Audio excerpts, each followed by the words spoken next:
Hey everyone, it's Ryan Lizza. It's Telus News here with Steve Schmidt of The Warning. Sorry for the delay. The truth is, this delay was because I cut myself shaving.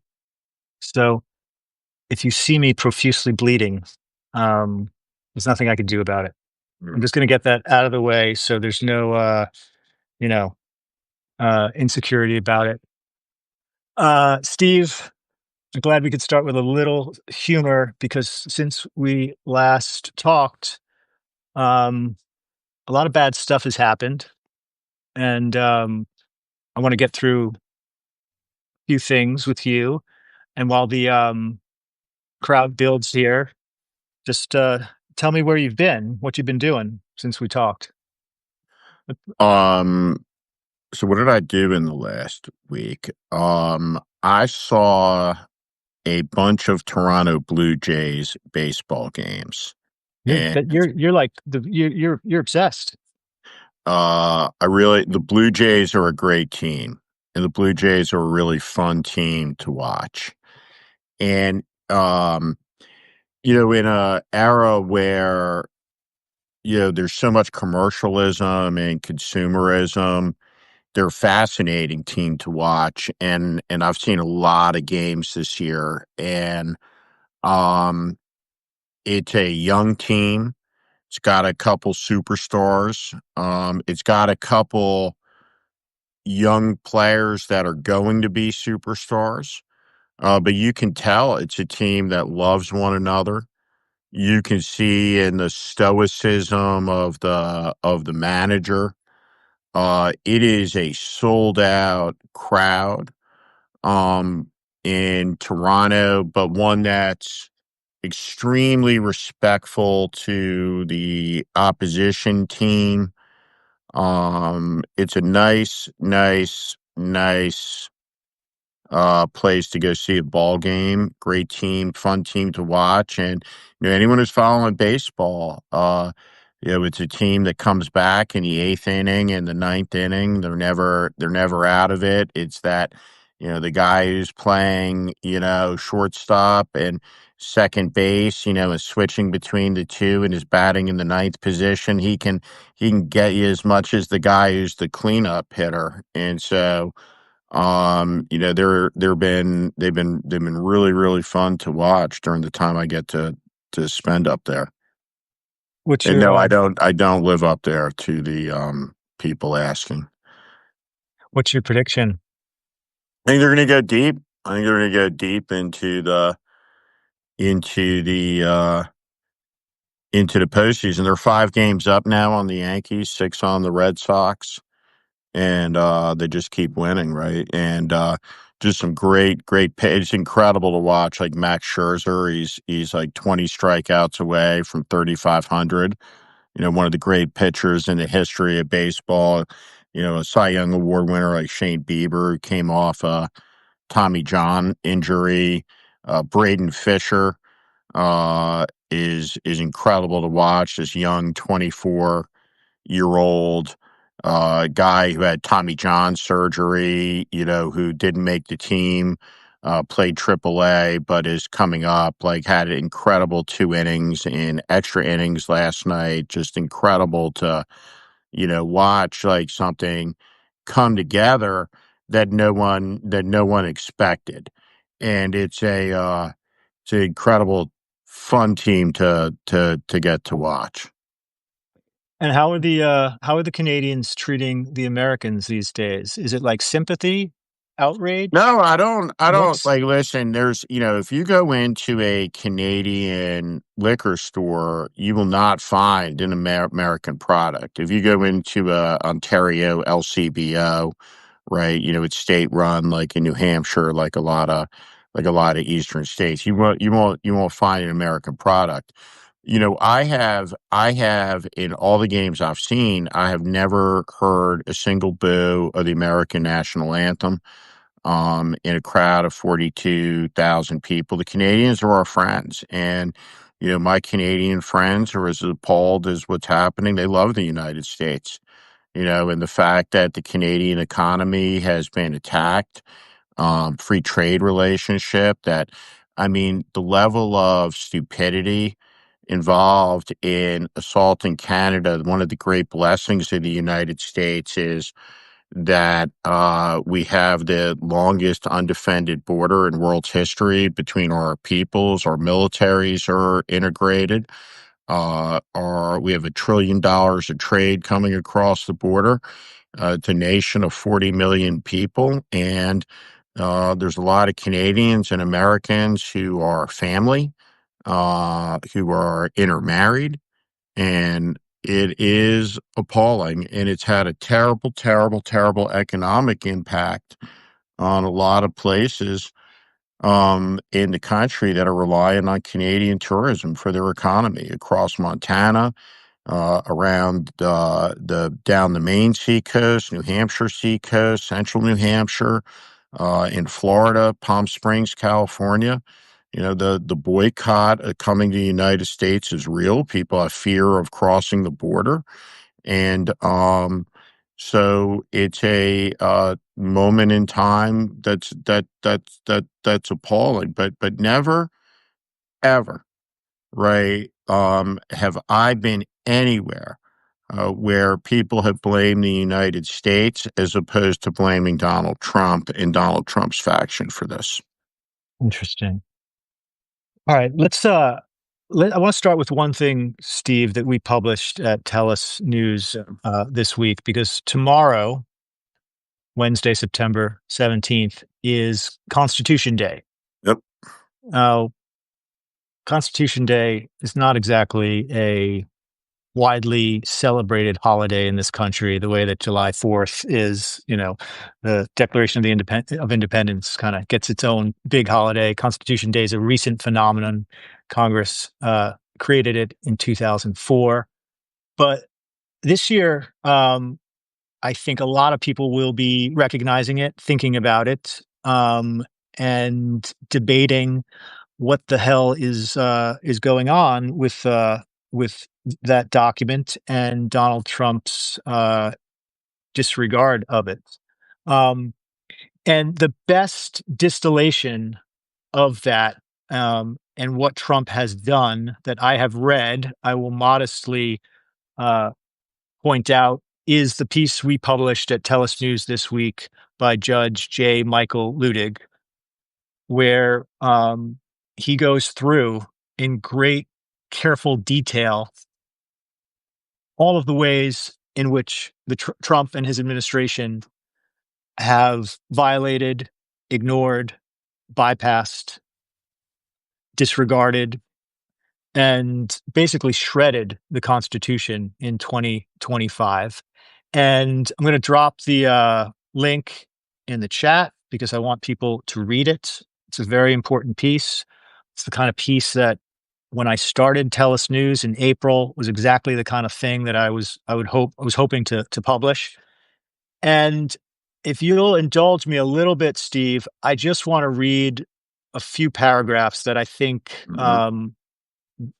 will be of interest to people watching this, and then we can move on to all of the other bad stuff that has happened in the last week.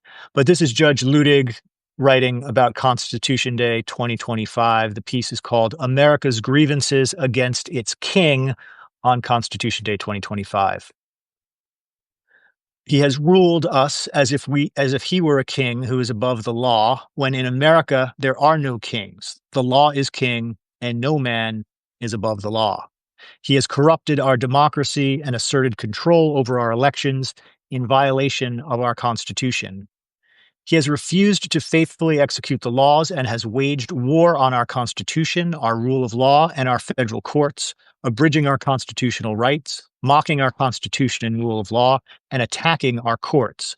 He has defied the orders of our courts and has harassed, accused, and threatened our judges in order to delegitimize them, intimidate them, and bend them to his will and against our Constitution. He has corrupted our institutions of law, justice, and law enforcement, making of them instruments for his unfaithful and revengeful execution of the laws against us, not for offenses against the nation, but for perceived personal and political offenses against him. He has sought absolute power, unchecked, he has sought absolute power, unchecked and unbalanced by the other branches of our government, by the several states, by the free press, or by us. It goes on from there. It's a very powerful piece. I highly, highly recommend people check it out. And if you like it and want to support that kind of work, everything we publish at TELUS News is free. But we would be very happy for you to show us how much you value Judge Luttig's work by upgrading or paying for a subscription. It's the only way we can do it. Um, so, did you get a chance to read the piece, Steve? I have. What'd you think? Um, I think the Constitution of the United States is under the gravest threat because we have a president that is faithless to his oath. And we've known that for some time. And we're now deep into the consequences stage of the outcome of an election that I warned about for a long time.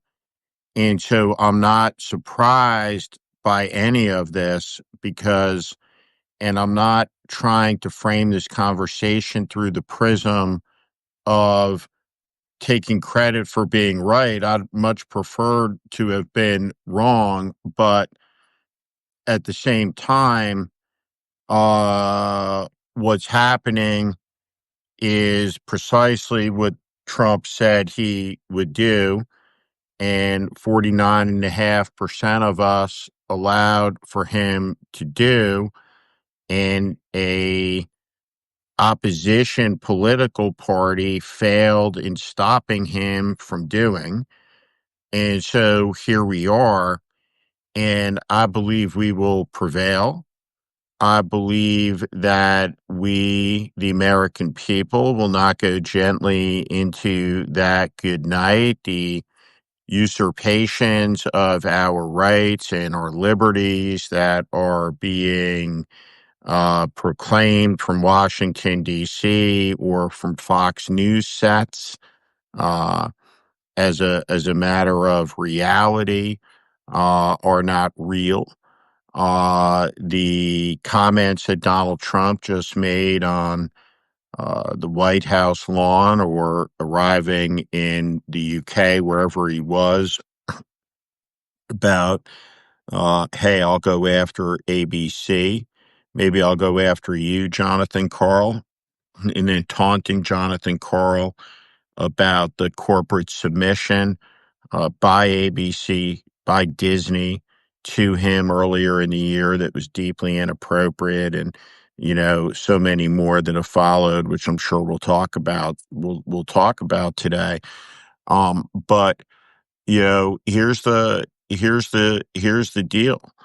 Um, the right to speak out, the right to dissent, the right to believe what it is you want to believe, to sing about what you want to sing about, to write a play about what you want to write a play about, to perform it, to stand on a soapbox, to uh, preach to the converted or to the unconverted. All of that is utterly beyond Donald Trump and Stephen Miller and Pam Bondi and Kristi Noem and any of these people's ability to trifle with in any way whatsoever.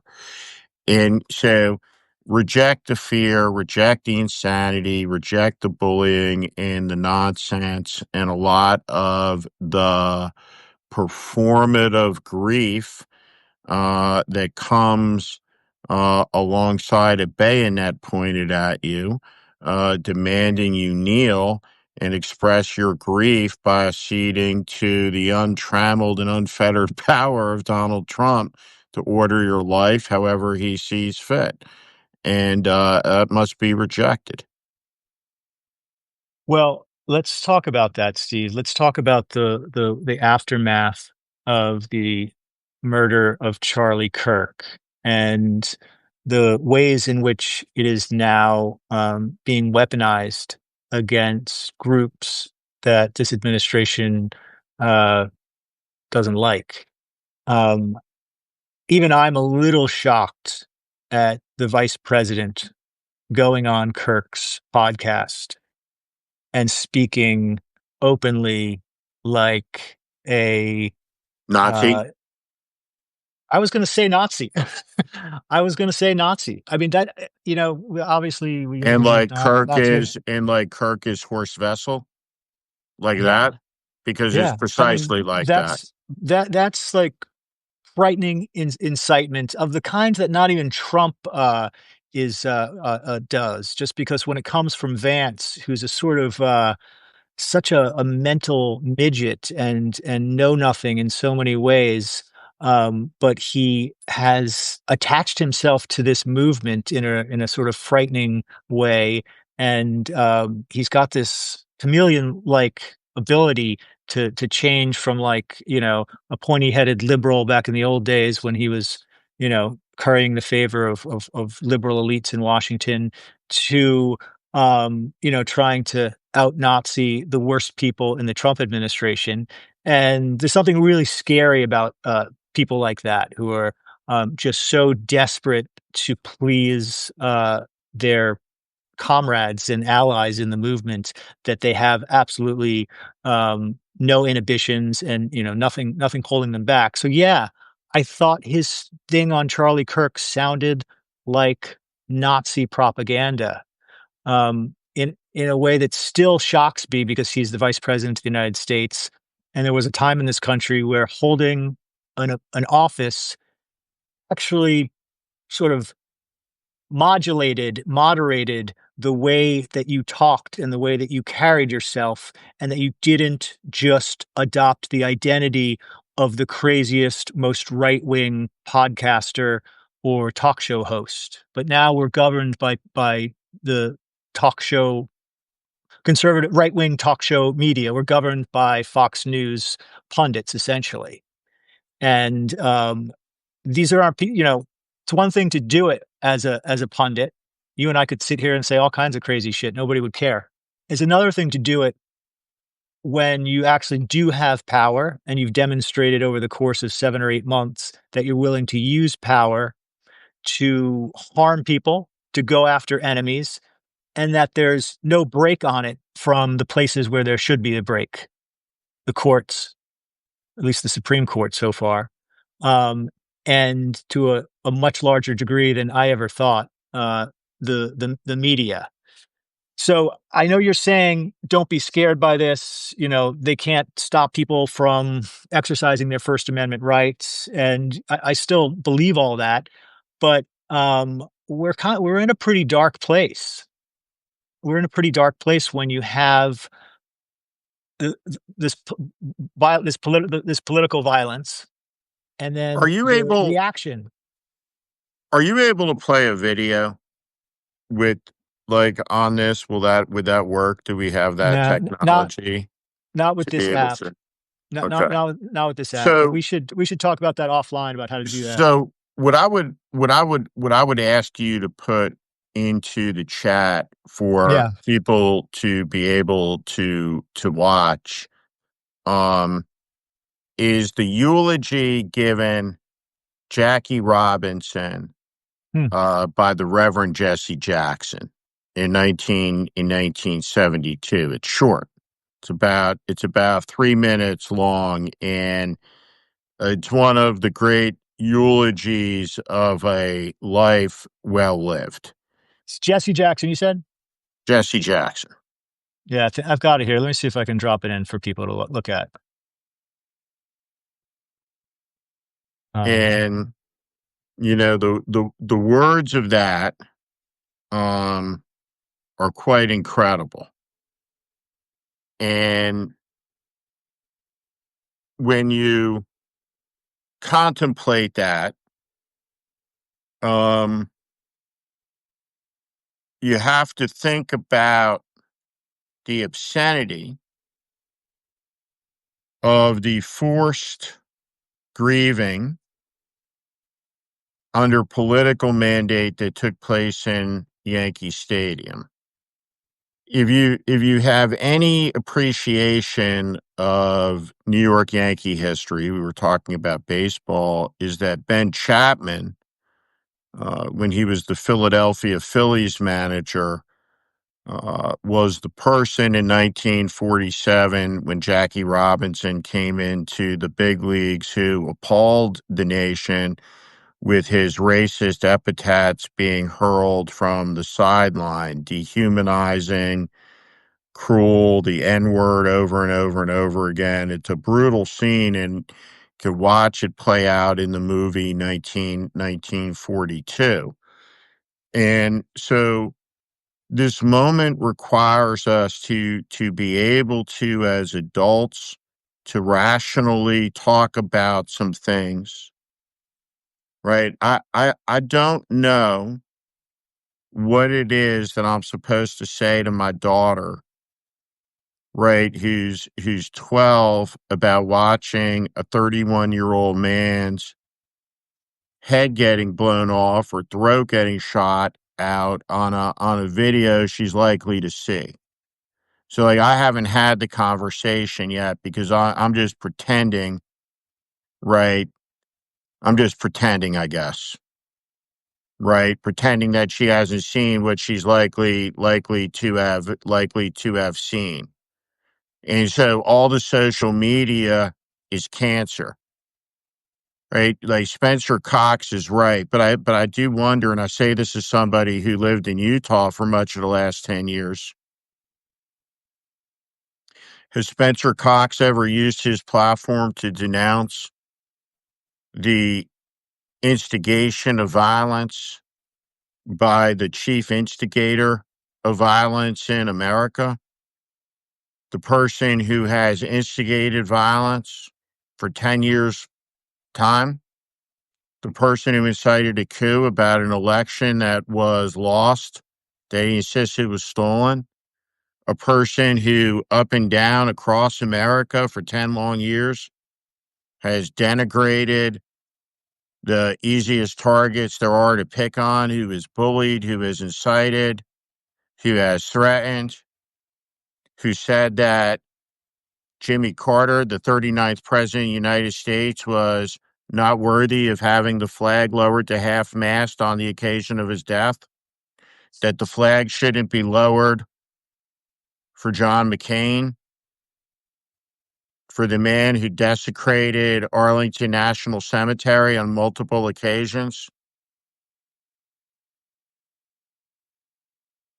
And he has not. He has not stepped forward and, before this moment, directly said to Mark Zuckerberg, to Jeff Bezos, to those people sitting at the inauguration, all of this has been clear for some time. Let's not pretend. Let's not pretend. And so what happened in Yankee Stadium, what happened at MSNBC or MS Now, what happened is that in the immediate aftermath of a terrible assassination, you saw capitulant acts by terrified cowards who bended the knee where they needed to stand tall, and they needed to remind people that when George Wallace got shot, it was an act of evil at a man who espoused terrible things. Charlie Kirk had a public ministry, and he was a disciple of intolerance. He didn't go out and reason. He punched down in debates. He looked for the lowest common denominator target he could find, some college kid, ignorant as hell, and he punched down at them and he humiliated them online. And now I'm looking at Charlie Kirk in an open casket with highly staged and choreographed videography and photography, all of it aimed at raising money at the same time while an assertion is being made that has to be addressed. And the assertion is being made is that any person who dissents from the fascism of Donald Trump is a terrorist and is responsible in a collective act for the assassination of Charlie Kirk. And I reject this insanity out of hand. And and and Well, and it's we just must we insane. must It's just we insane. must we must understand, right, that there are three things that we have to understand temporally within the space-time continuum. And we talked about this last Monday. We talked about violence before any of this on this program a week ago. And you asked me some questions. None of us know when, if you listen to that Jesse Jackson sermon, when we stand before the supreme judge of the universe. When we do, all of us who are living should have the humility to appreciate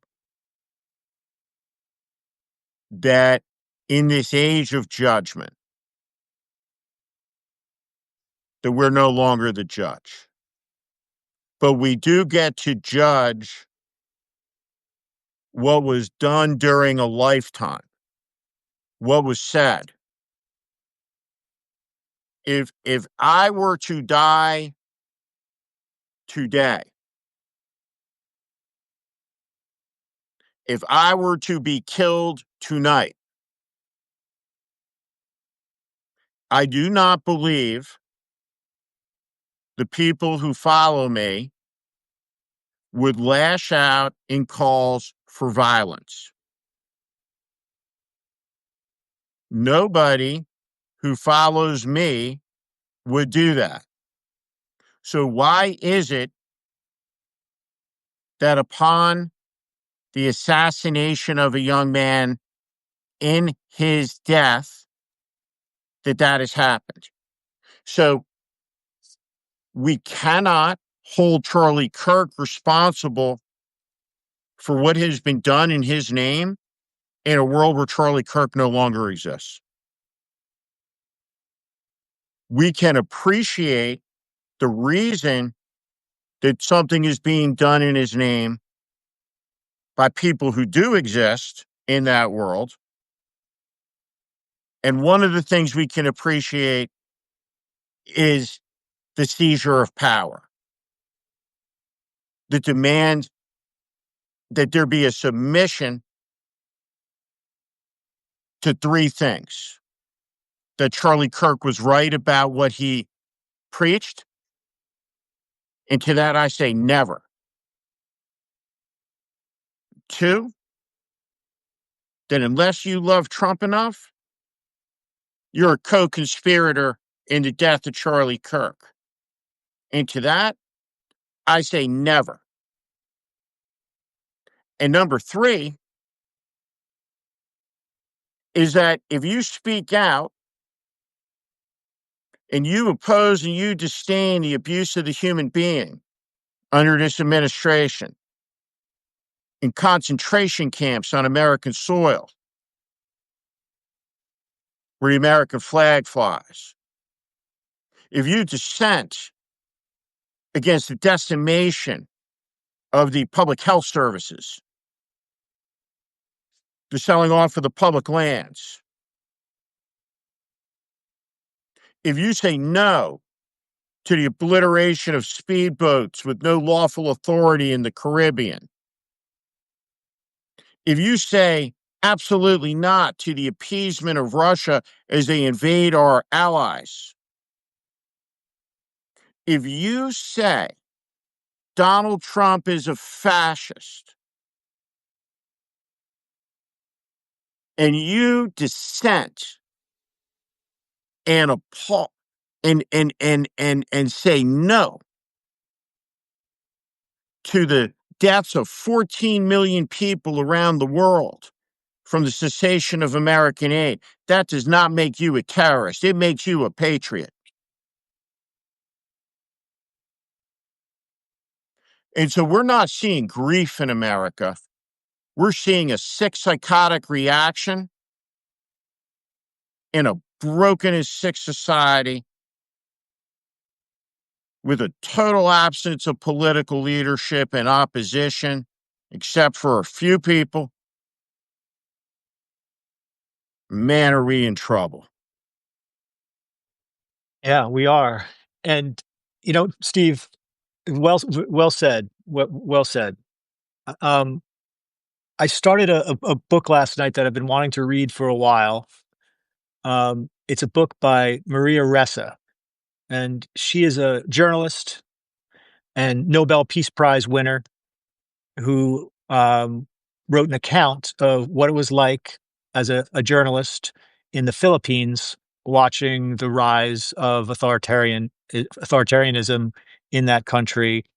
Um, Classic textbook case of a strong man uh, uh, breaking all the guardrails of a democracy. She was personally turned into an enemy of the state, fought courageously for years in the Philippines, eventually awarded the Nobel Peace Prize. Her book is How to Stand Up to a Dictator. Certainly, every journalist should read that book, but anyone who cares about what's going on in the country, I highly, highly recommend it. I'm actually going to reach out to her and see if uh, maybe you and I could interview her.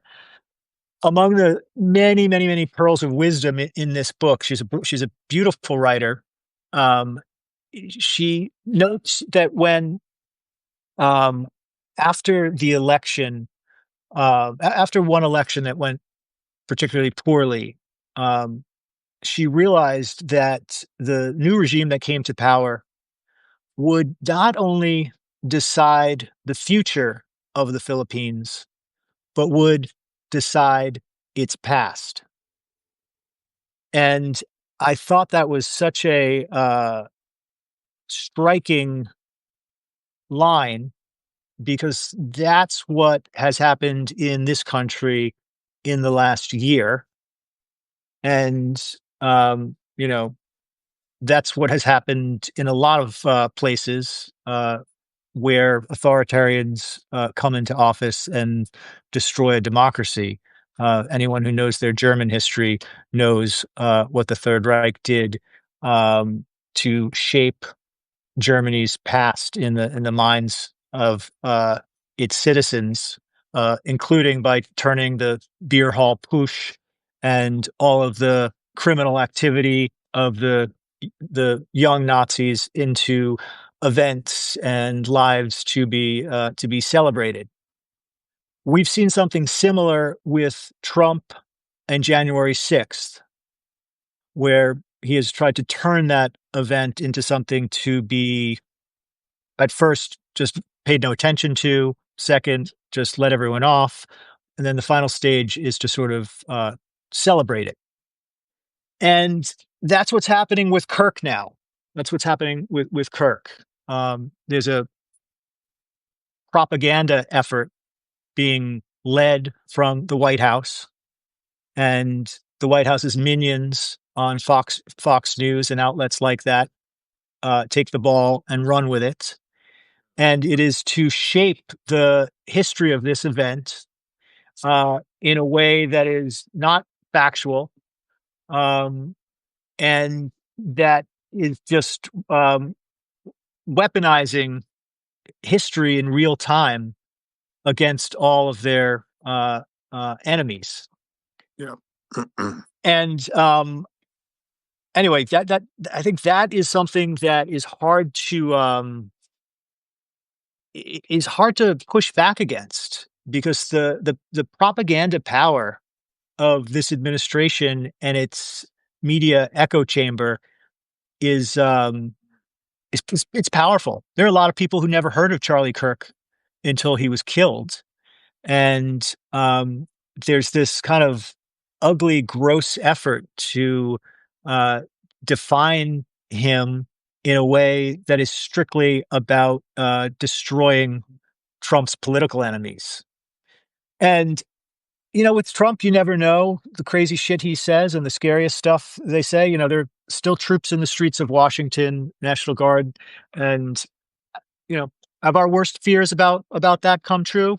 No, and maybe Trump will forget about it and they'll all leave.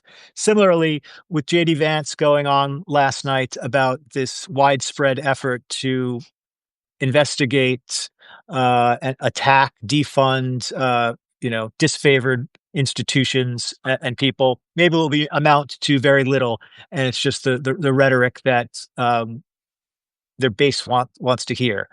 But you never know. You never know when one of these crazy things is taken to the extreme. Well, what history teaches is that there's never been a performative fascism, and that all of these things should be taken seriously. And I think the record shows that we've come quite a ways down the river over 10 years' time. And when you have soldiers on the streets in American cities, and you have a constant refrain from the White House that the people are the enemy and their weapons are loaded with live ammunition, give it time. And so I think any soft soaping of the moment because something bad hasn't happened yet really underestimates the peril and misjudges the great length of the journey that we have been on and how much is behind us. I just want to say a couple of things. Laura Loomer has called for mass murder. Um, she has said that now is the time for Trump to be the dictator and to kill. And she is a whack job for sure. And she's a whack job who has the ear of the president of the United States. She's one of his closest advisors. She has shaped the contours of national security policy and has really set the national security cabinet. Brian Kilmeade has called for the homeless to be killed. About 800,000 homeless in the country, according to estimates. So what is that? That's about 2,000 per day for a year or 4,000 a day for 6 months. Brian Kilmeade should be asked some questions about how to do it. Right? Do you inject them on the streets and into the van and to the crematory? Well, how do we do it? So when you listen to the plain words, I want to say something. The reaction to Charlie Kirk's death by the political leadership of MAGA, it's an obscenity, It's and it disgusting. is absolutely historic. There has never been, ever, not in this country, a politicized reaction to a murder like this ever. There is no comparable example. The only country that has done this, what they're doing, they're placating, is Nazi Germany. Horst Wessel is the name. And so, in this moment, what we are seeing is a demand that we grieve a man who divided at the tip of a threat that says if you don't, you're a terrorist and will destroy you. No, I dissent. There- There's also not a single Democrat in any position of power who has said anything remotely controversial about this act of murder. There's not a single important, influential person that I have seen on the left who has uh, done anything but condemn the act of violence. You have to go into the fringes of social media to find the people celebrating it and all that crap, um, which is very inconvenient for the folks on the right who want it to be the case that this is something that's being praised or celebrated. There's just absolutely no equivalent in terms of the politicization of it. It's not And true. It's a lie. you pointed out this Laura Loomer thing and this all of these angry, crazy calls in the wake of his murder for, it's time for a dictatorship. It's time for, Trump to jail all the Democrats in Congress. Stuff that is, you don't believe that people actually say and think this, but these are people with major platforms who have the president's phone number, who are more influential with this president than 90% of the Republican members of Congress. And this is not something that just was made up this week. Um, there's a whole stream of thought on the right in recent years. It sometimes goes by the phrase red Caesarism. And you could probably imagine what this is. Google Red Caesar if you want to learn more about this. Incidentally, one of the main proponents of red Caesarism was a professor at Hillsdale College, where Charlie Kirk studied and was deeply influenced by some of the teachers there. I don't know specifically if he encountered Kevin Slack at Hillsdale, who has published about this. But the idea here is that the country is already gone. Democracy has already, we're already in a post small d democratic era, that the Democrats have destroyed the culture. And so there's no democracy to be saved. And so the only thing that makes sense in such a circumstance is for a red Caesar, a dictator of the right who can, restore what these folks think is the natural order.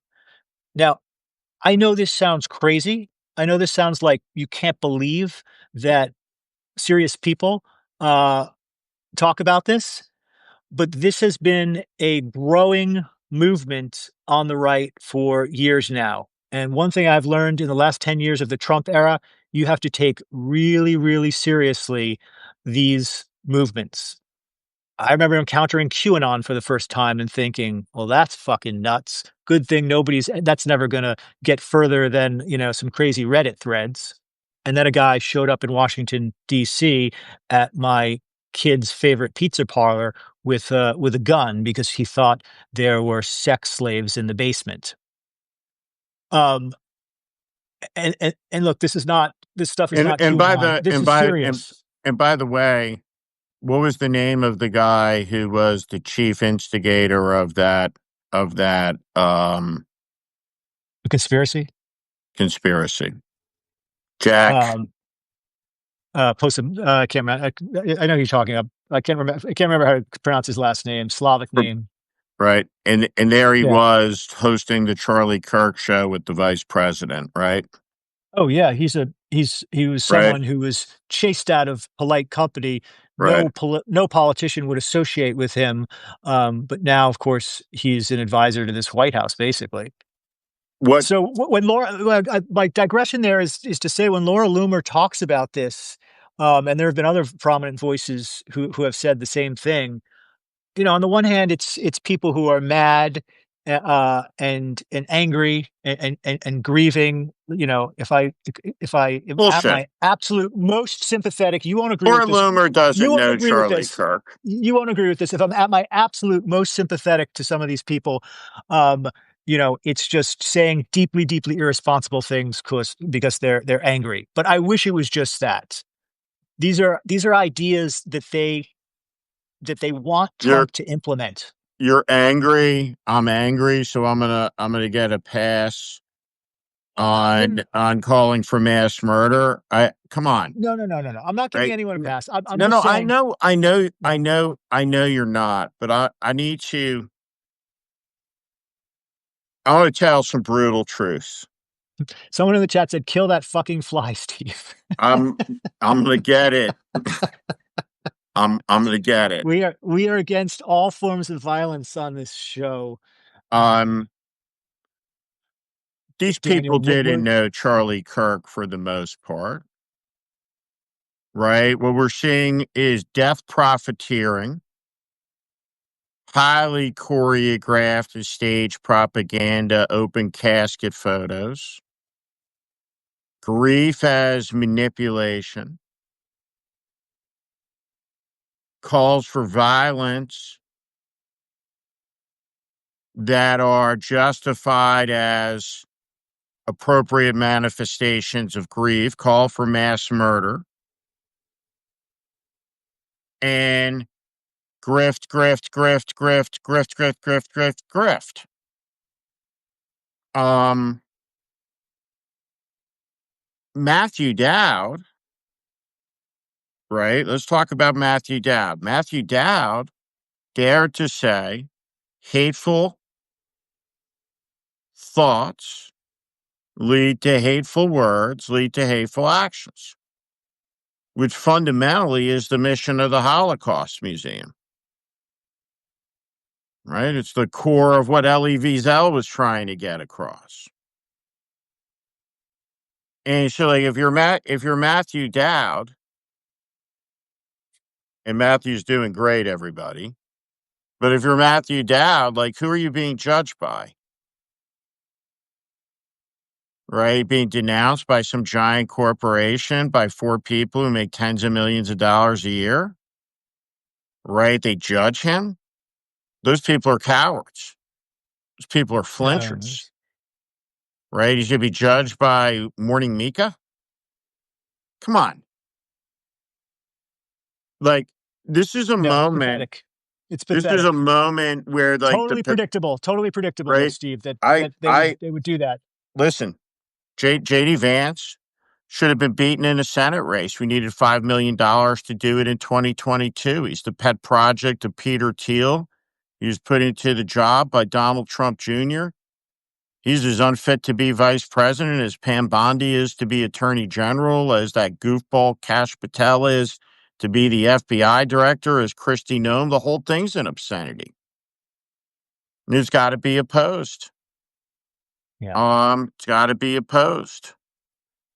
Karen Attia, who's now on Substack. People should check her out. Matthew Dowd's on Substack. Check him out.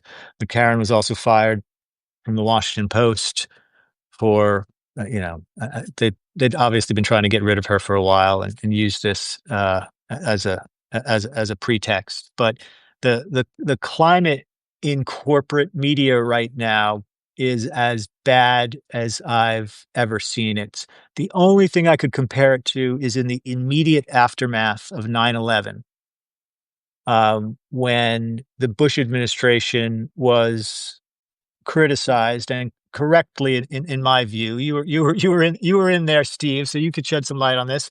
But Ari Fleischer and some others made some comments that about you know policing the tone and rhetoric of the media, and these corporations all had very itchy trigger fingers when it came to firing people that said something that wasn't conventional wisdom. But this is a very, very, very different I don't set of think they're circumstances. comparable. I wasn't there Yeah, yet. it's I a wasn't you weren't there, there yet. but Okay. I don't think they're comparable. This is much, much worse, and it's being done by people who are much, much, much, much, much, much, much worse. There's no comparison. So I've never been a more of an advocate for independent media. and for strengthening the voices out there because things are very, very dark and gloomy. And I frankly don't know what this experiment in independent media is, where it's going. I don't know if it's going to survive this moment. We have a lot of great people now on Substack, and I think it's tough for people to support all of them. But like I do every week, I would just say, pick your favorite voices and, chip in, subscribe to people you like, cancel your Paramount subscription or your NBC Peacock subscription and support some of these independent voices that are getting kicked out of the mainstream media and, for, for thought crimes. I spend money on Substacks of people, frankly, I don't even agree with their politics, but, if I find that the way that they were pushed out of their job was, I disagree with, I subscribe. So I hope our with over 1,000 people on here, I hope people will do that because at the end of the day, the media ecosystem in this country is completely broken.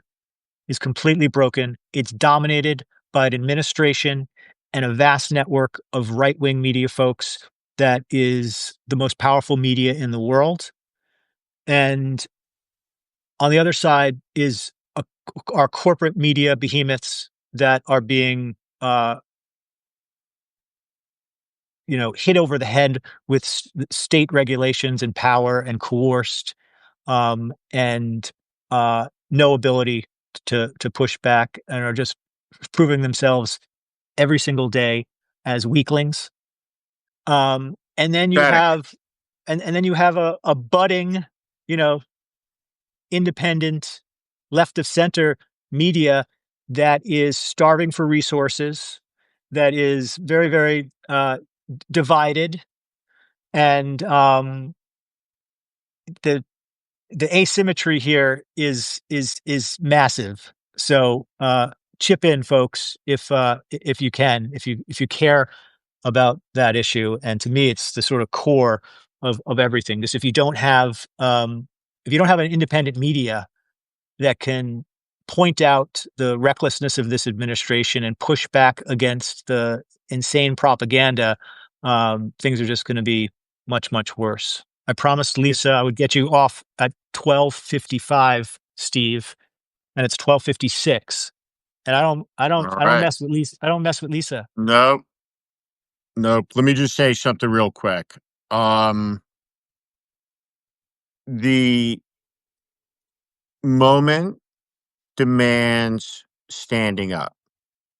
And let me just say that at NBC and MSNBC, at Comcast, when you think about the moral cowardice, and I'm someone who's advised corporations at the very highest level, all manner of crises all over the world, every conceivable thing you can imagine, that there would be panic that would be set off in a newsroom by those comments, which are deeply true,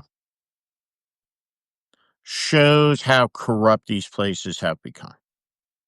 And I just want to say, like, one thing I'm very grateful for today is a couple of things that the geniuses who founded this country had the foresight to see in the majority. And one of them was the necessity for a Bill of Rights, for a First Amendment. Alexander Hamilton was against it, said it was unnecessary. He was wrong. Thank God for the First Amendment.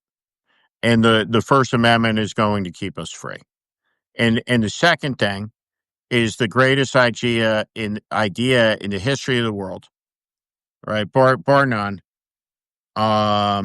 is the separation of church and state. Thank God for that. Thank God for that. Um, and appreciate in this country that no man can make another get on his knees. No man can make a woman get on her knees and say things they don't believe and think things they don't believe and do things they don't believe in at the point of a gun, at the tip of a bayonet, or any other thing. And we shall not love Trump on command by his fascist regime and by his sick retainers, by his whack job army, by his Laura Loomers, by his Pam Bondies and by these miscreants. Never. And so until next week, good to see you. Hey, thanks, Steve. Good talking to you. Have a great week. Thank you, Got it. everyone.